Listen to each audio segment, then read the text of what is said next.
Hi there, welcome to Module 2. This week we will be focusing on building partnerships through collaboration in the classroom. So just to get started, if you notice here, there are a couple little fun puzzles for you to figure out. So take a second to work on those and I'll remember to share the answers at the end, or I'll try to, okay? So our goals for this lecture are to have a quick review of Module 1 and then to think about how important it is to engage in partnerships through collaboration in the classroom. And then we'll wrap up and talk quickly about your upcoming assignments. So, as you know, during Module 1, we discussed IDEA and this federal legislation and how it guides the work that we do in special education. So, I want you to take a moment here and respond to these questions. You should be able to answer these questions based on the Module 1 lecture. So, first of all, what is IDEA and what are the 6 principles of IDEA? Secondly, what are some of the historical events that led to the development of special education in the United States? So, what are some of those things that we talked about that were sort of historical markers that really contributed to our development of special education? And then finally, what is an IEP and how does the IEP referral process work? So take a few moments to answer those questions. If you feel like you're struggling, you can go back and look for additional materials, and we'll continue to work through this as we're going along. Another brief warm-up activity before we jump into the context of this particular lecture, I want you to have a moment here to engage in this pause and practice activity. So the vision consultant just left Mrs. Vargas's classroom. He spent some time working with Chris, showing him a new type of magnifier to use when reading his textbook. That part was fine. However, when the vision consultant entered the room, he disrupted the lesson and drew attention to Chris. In addition, he practically insisted that Ms. Vargas stop to talk to him before he left. However, she prefers to talk to him by phone. How might Ms. Vargas approach this conversation? So take a moment here and think about, if you were Ms. Vargas, how would you approach this conversation? Or if you're providing her some support and advice, how might you suggest that she approach this conversation with the vision consultant? So take a few moments here to work on this pause and practice. Now that you have some familiarity with some of the challenges that we might face in the classroom as it's related to collaboration, we want to jump into some of the characteristics of collaboration, okay? So we know that collaboration in most cases is voluntary, and I'm sure some of you are thinking, well, Dr. P, it's not really voluntary. Like, I have a co-teacher, or I'm in a co-taught classroom, or I was assigned this TA, so it's not really voluntary. But in most instances, we want your collaboration to be voluntary. We want you to want to engage in collaboration. It should also be based on equality. And in many cases, this is thinking about how do we balance the needs of the classroom and how do we understand that we each have equal contribution to this classroom, okay? Characteristics include shared goals. So both parties should be on the same page and should be working to achieve the same goals. And both people should have access to the same shared resources. So how do we use our resources? How do we pool our resources to reach our common goals? And then finally, collaboration is emergent. It's always changing. It's always shifting. And so you bring ideas together that help you meet the needs of your diverse learners in your classroom. And so you have to know that it's flexible and ever changing in that regard. So before you can collaborate, however, what are some prerequisites for this? One of those prerequisites is really taking a moment to reflect on your own personal belief system. So you have to have an understanding of, what it takes to share effort to lead to better outcomes. You have to have an understanding and ability to tolerate and accept other people's belief systems. I think tolerance is at minimum, right? Because we are in a much more diverse world than some of our generations before are used to. And so I think tolerance is really at a very, very minimum. We should really be working more towards acceptance and less discrimination, etc. So tolerance at minimum of other people's beliefs, but really building to understand other people's beliefs and accept them would be more of the gold standard, in my opinion. You also want to respectfully agree. Many of us don't. We have different values, belief systems, and so it's okay to respectfully agree in that way. So, in order to have successful collaboration, you also need to work on your interaction skills. We all interact and communicate in different ways, and so we need to refine those communication skills and those interactions to better meet the needs of a collaborative environment. And finally, you want to contribute to a supportive environment. So no one wants to partner with someone who's sort of, giving one-sided contributions, or you're carrying all the weight. I'm sure you're familiar with this, having done group projects in the past. There's often some one person or a couple people in the group who are not quite carrying their weight. And so this can happen in collaborative relationships as well, in the classroom or in schools. And so you really want to make sure that you're all contributing to a supportive work environment to meet the needs of your learners. So thinking about collaborative services that foster inclusion, there are a number of ways that you can collaborate to help students engage or be engaged in inclusive environments in the classroom. So one of those services is having shared problem solving. So you want to identify the fact that you have a shared need and identify what that problem might be. And then you want to engage in proposing solutions for those problems, okay? So perhaps you have a learner who's struggling with reading, and you and your team teacher have both noticed this challenge in a couple different settings. And so you say, okay, we have identified that, this young child has a need related to reading. What might be some solutions to that? Can we bring in the reading specialist? Can we reach out to parents to see what's happening at home in terms of reading? And then let's evaluate these ideas. Which of these ideas do we think would be the most effective? Okay. And then we plan the specifics. So now we're going to have a reading specialist come in for 30 minutes a day, 3 days a week, right? And we implement that solution. So that reading specialist actually comes in and he or she does that, follows through with the plan. And then we evaluate the outcomes. So in 3 weeks, 4 weeks, 6 weeks, what do we see in terms of the outcomes in the student? And how do we respond to the intervention and respond in the shared problem solving? So this is how you work together to think about problem solving, okay? So I'd love for you to take a moment here and just pause and think about any experiences in the classrooms that you've had as a student teacher, or even when you were still a student, where you needed to have collaborative problem solving amongst yourselves as teachers or amongst teachers that you had as students. So take a moment there to think about that. Another service that fosters inclusion is evaluating the outcomes. This is critical because we really need to know if the solution has been effective, then okay, we want to continue it. But if it hasn't been effective, what do we want to do, right? So, it should either be continued, discontinued, or in many cases, we gradually fade out or phase out interventions so that students can become more independent. If, for example, this reading intervention had a positive effect, but it's not ideal, then we could modify it a little bit and make it more appropriate for the learner. And then finally, if you found that your solution to the problem was not effective, then you work together to think about other possibilities or alternate solutions to better address the need. One of my favorite sort of collaborative services that we think about in the school context is co-teaching.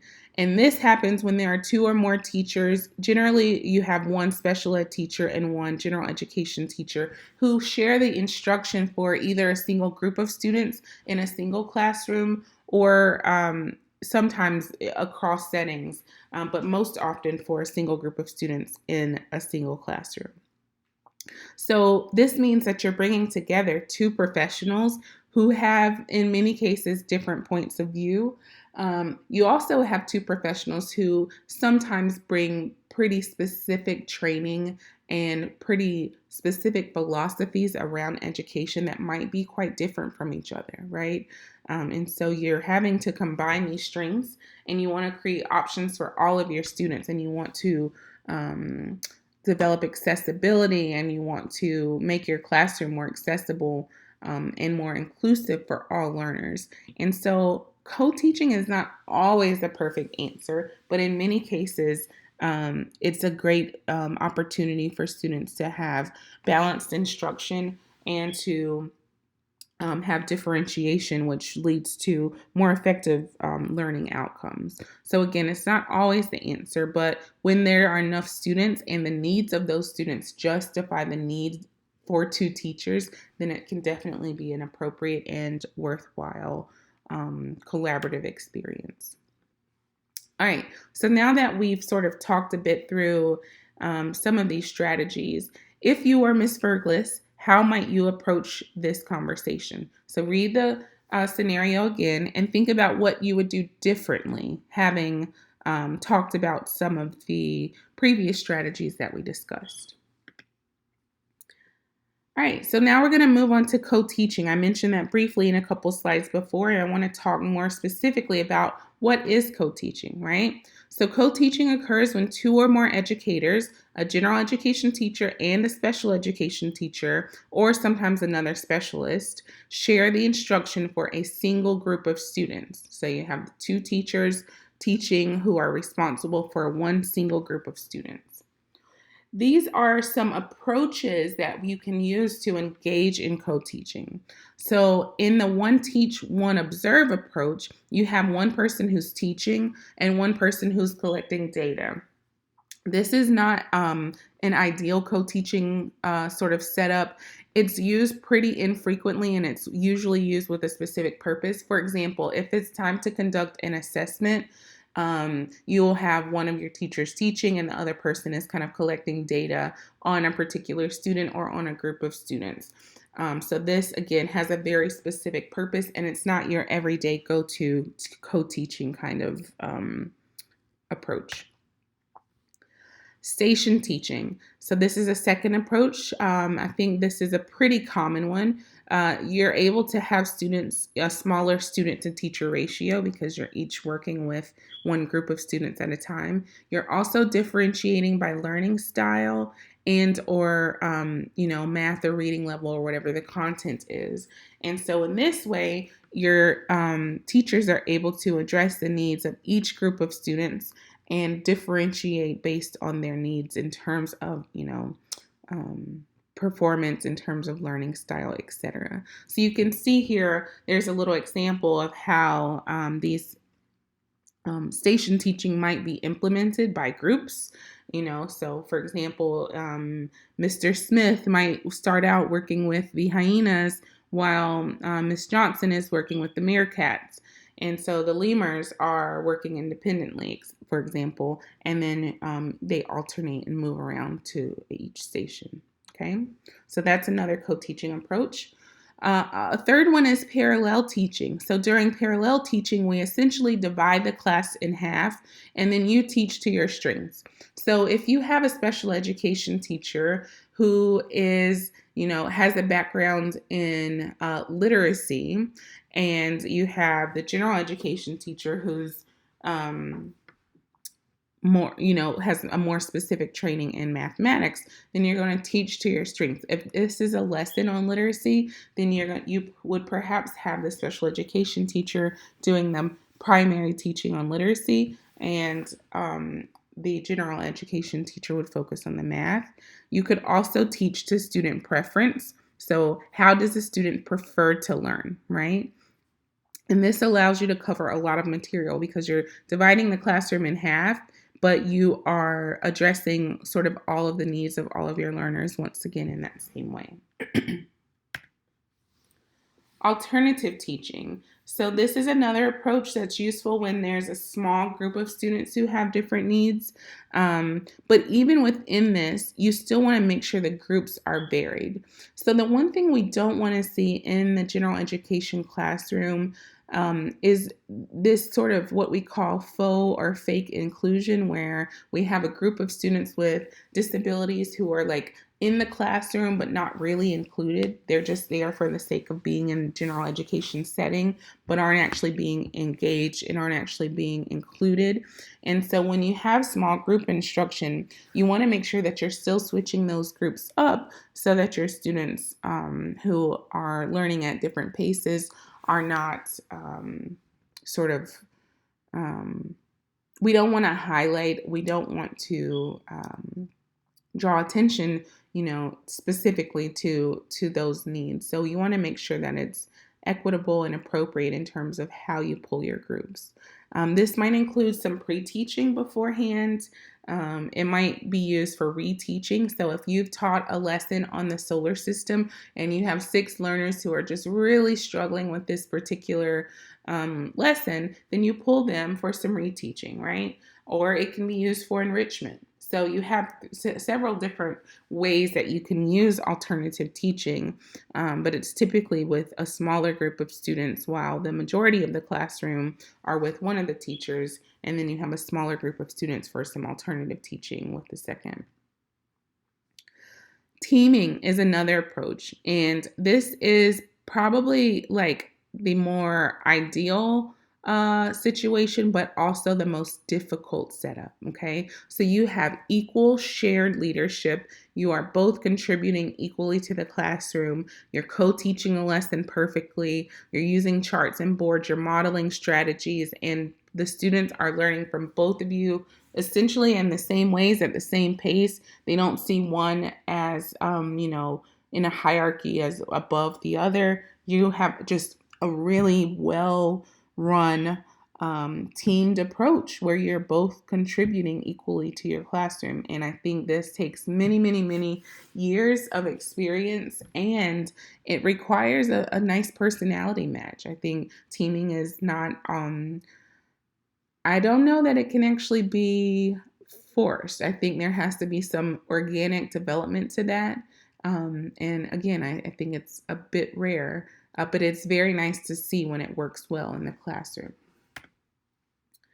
One teach, one assist. This is another great strategy. I think it's really nice when you're working in groups of smaller children who are learning. So in the picture, for example, you see one teacher's back here in the back supporting the student. So only one teacher might feel especially comfortable with the curriculum. And I think that's something else that you have to be really transparent about, right? Like, this particular curriculum or this particular lesson plan is not quite my speed. So I will, kind of support students in this way. It requires specific support in a one-on-one setting. And we use this pretty sparingly because it actually more so models the teaching assistant kind of approach. And co-teaching is not the same as having a teacher's assistant or an instructional assistant. So we want to use this as sparingly as possible. However, when students need support in this type of setting, it can be an appropriate and useful strategy. So let's pause here for a quick break, and then we'll come back and move forward with talking about partnering with parents. Okay, so before we jump into partnering with parents, I wanted to give you an opportunity to do another little exercise here.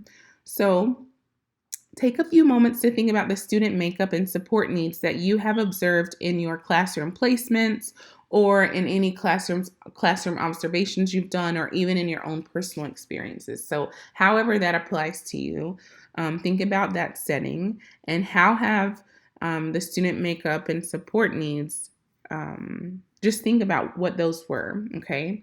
And then I'd like for you to revisit the co-teaching approaches that we discussed and choose the approach you believe would be most appropriate to meet the needs of those students during a particular lesson.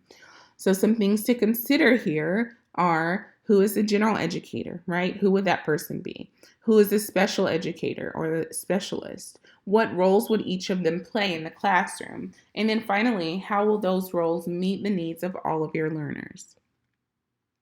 So we'll work on that and then we'll keep going. Some co-teaching pragmatics here. So when you're thinking about this, who would the co-teacher be? I'm sorry, who would the special education teacher be, or who would the generalist be, and how do we make this work? Part of this is understanding that students with and without disabilities are integrated. So you have a classroom full of diverse learners with diverse learning needs, and you might have a student with a learning disability. You might have a student in your classroom with autism spectrum disorder. You might have a student in your classroom with oppositional defiance disorder. You might have a student in your classroom with with another health impairment, with ADHD, or with a physical disability, who might be using a motorized wheelchair, or with the vision impairment, right? So just imagine a plethora of diverse students who bring diverse learning needs, and both teachers have teaching and supportive roles. So you really want to play off of each other's strengths and support each other in that way. The best approach really depends on the needs, the subject, the experience, and the setting. So, the primary teacher in one instance might be playing the supportive role in another. You always want to play off of your own strengths. And then the curriculum also dictates the approach. So it's okay to recognize, like, this area is not quite my specialization, and so what would be a more appropriate approach to our co-teaching in this instance? So having that communication is really critical.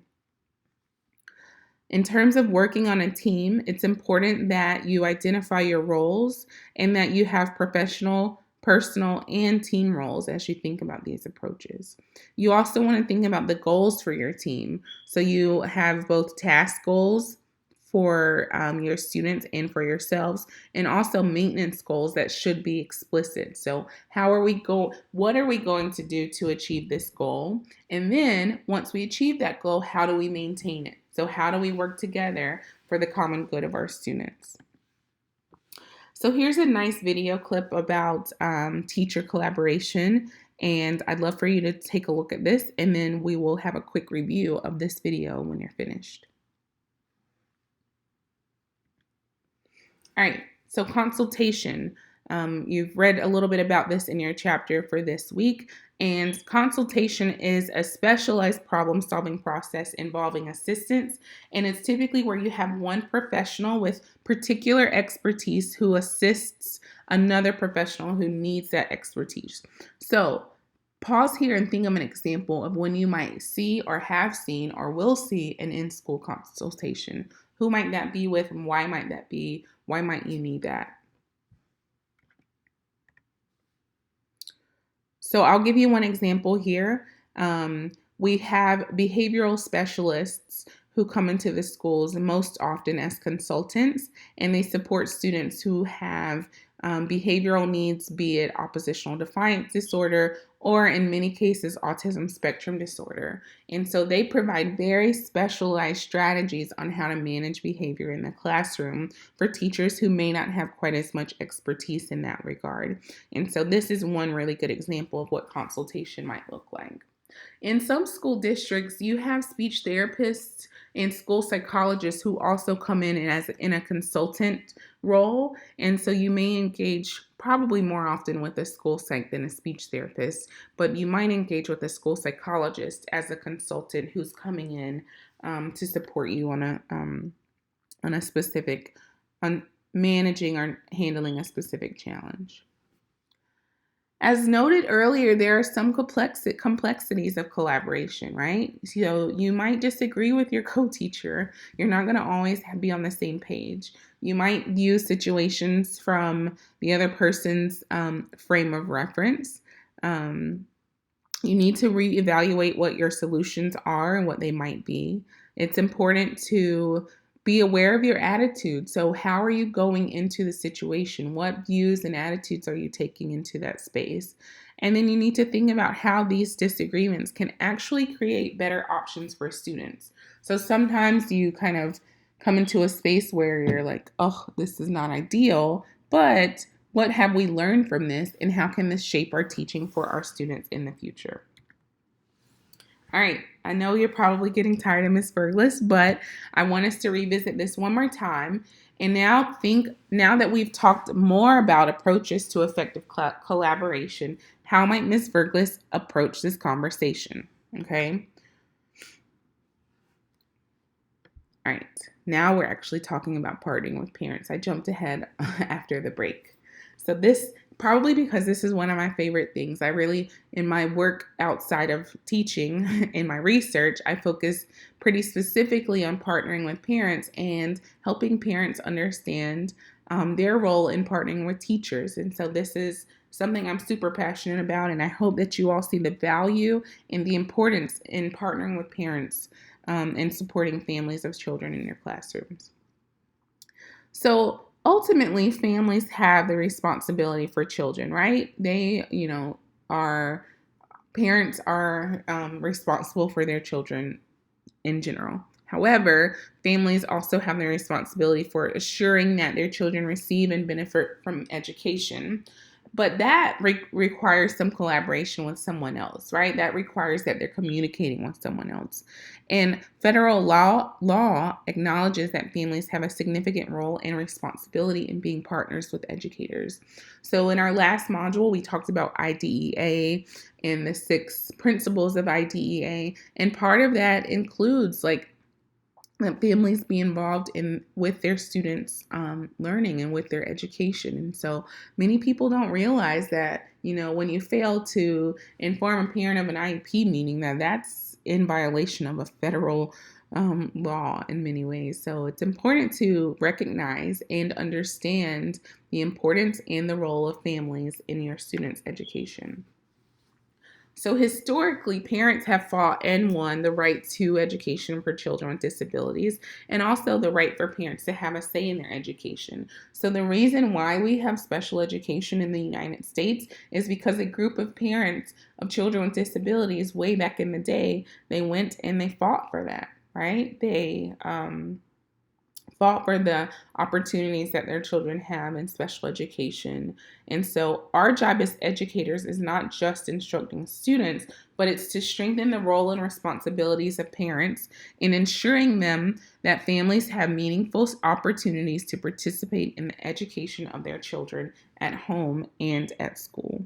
And so this is just a really nice quote that I think highlights the importance of parent participation. See if I can keep going here. So how do you work effectively with parents? You need to understand that there are multiple perspectives of family members. You want to be aware of parents' reactions to the child's disability and factors that might affect that. So this is really important. For mothers in particular, we often see that there's a lot of guilt. There's sometimes, it can be grief involved for both parents. Sometimes you see some ambivalence around kind of the disability. The intensity or the complexity of the disability often affects families' reactions, right? So how they view disability or how they view impact in the home and in the community often varies based on the intensity or complexity. The time of diagnosis and how information is shared. So one example, in minority communities, children with autism are often diagnosed later than white children. And so that time of diagnosis and how families learn about that information can really impact the way that the parents react to that information. And so you have to be aware of that. If it's a family who just recently learned that their child was diagnosed with a learning disability, you have to understand that they have limited time, limited knowledge, limited experience with that. And so understanding how to work effectively with parents means that you also understand the role that these emotions can play in that process. Culture and support from extended family is a big thing. So understanding whether or not, this child has an extended family support or the role that the family plays in that is critical. And then finally, what resources do they have available? We have I heard someone at a conference say that the United States is both the richest and the poorest country in the world. The United States is both the richest and the poorest country in the world. And, in many ways, you see that reflected in your classrooms, right? You see students who are living in deep poverty and paralleled with students who have great access to resources and support. And it's really just the nature of the country we live in, the nature of our society. And although it's not your job as a teacher to address this, it is your job as a teacher to understand that there is diversity and difference in the resources that your students bring. And I think in many ways it is your job to provide them equitable access to resources in the classroom, right? So if nowhere else in their life do they have equal or equitable access to anything, make sure the education you're providing them is, right? So if you have a student who needs, X amount of learning time to understand the same content that another student only needs 4 minutes to learn, then you provide the resources to make sure they're both learning the same content, right? So if you're providing that, if you are balancing the weights in terms of resources in the classroom, you have taken the first step in that regard. And so I know, there's not a ton we can do about what they experience outside of the classroom, but I think being aware of the experiences, the emotions, the culture, the resources that students have at home is really critical, and it helps shape how you support them in your classroom. It doesn't mean that you are, providing favoritism or anything, but you're really, and I think that's probably where there's some confusion. People think, well, that's not fair. That's not fair to give them this and these students that. Well, it's not fair because there's not equitable distribution of resources across communities, right? So you're not aiming to be fair, you're aiming to be equitable, okay? And finally, you want to think about family-centered practices. So I thought I had an image on the next slide, but I think I jumped ahead. You want to think about how to engage the family in your in any strategies that you're planning to use, and also keeping them focused on the family. So keeping them involved, asking the parents how they want to translate strategies across settings, asking them how their child is performing at home, asking them what their goals are for their children. So those are all super important in effective strategies for working with parents. You also want to think about the importance of homeschool communication and how parents prefer to communicate. Thinking about parent conferences. When do you hold these conferences? Is it a convenient time, right? What level of education do the parents have, and how involved are they? These things all vary, and they all play a role in how you partner with parents effectively.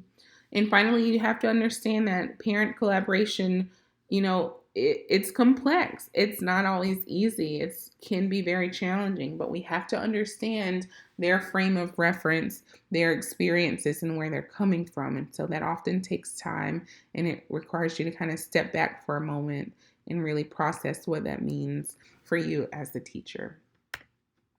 Here's the image I was thinking we were getting to. So this is where you think about family-centered practices and what the family's goals are, what their rights are, what their culture is, how they make choices, and how can you build their confidence? How can you build their knowledge, right? So family-centered practice is really important. Okay, I think I lied because we're still not finished with Ms. Berglas. So Ms. Berglas is now preparing for fall parent conferences. She is particularly concerned about the conference with Mr. and Mrs. Cooper, who are Marguerite's parents. They have a reputation for many demands on teachers and becoming increasingly angry during the course of the school year as Marguerite continues to struggle to learn. They also have a habit of talking negatively about other teachers when they are not present. So Marguerite's parents sound like they are, a force to be reckoned with in many regards. So as a teacher, how should Ms. Verglas prepare for this conference? What should she do during the conference to make it as successful as possible? So pause and practice here. If you are looking for more on how to collaborate with families, I would strongly encourage you to visit this Iris Center module. The Iris Center is a center at Vanderbilt University that has really great modules. And so you'll probably see throughout our course together that I'll share a number of modules from the Iris Center that will give you supplemental information. And we might also even do some activities that are embedded in some of the Iris modules. So you'll likely see these again. But the Collaborating with Families module is a great one to start with for more information and ideas on collaborating with families.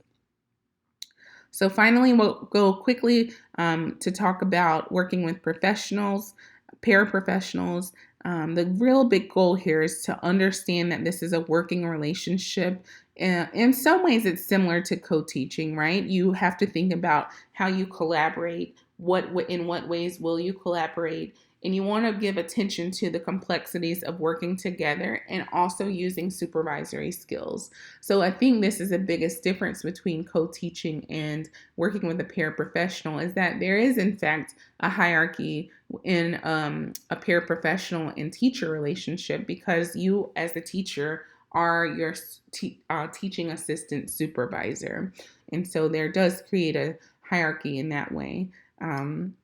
But you also want to make sure that you are nurturing that relationship. I think, in many cases, having an instructional assistant who is happy to be a part of your classroom and happy to work with you and happy to be a partner with you really determines the outcomes, not only for you, but for your students. And so you want to remember that when you're going into this. I know a few teachers and TAs who have become best friends over the years because they've learned how to communicate. They've learned how to kind of operate almost without having to talk to each other. It's like they have that, nonverbal communication. They look at each other and they look at their students and they're like, okay, this is how we're going to handle this. And so it's nice to see that happen over the years, but it's also important to recognize that it won't always happen organically. You might struggle sometimes with partnering with paraprofessionals, but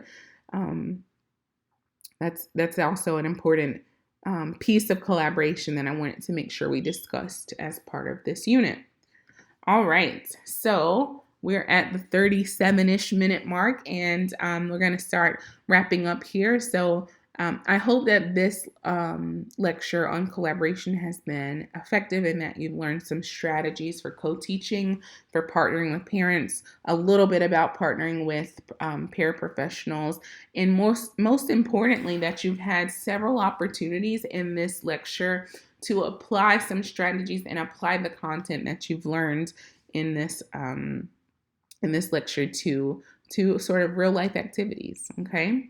So for this week, your goals or your assignments are to read Bursting Chapter 3 and then to submit your weekly reflection. And please do see the syllabus for any additional assignments and activities. So I always encourage you to reference the syllabus for assignment and activity dates, as those may change, okay? And finally, have a wonderful week. Thank you so much.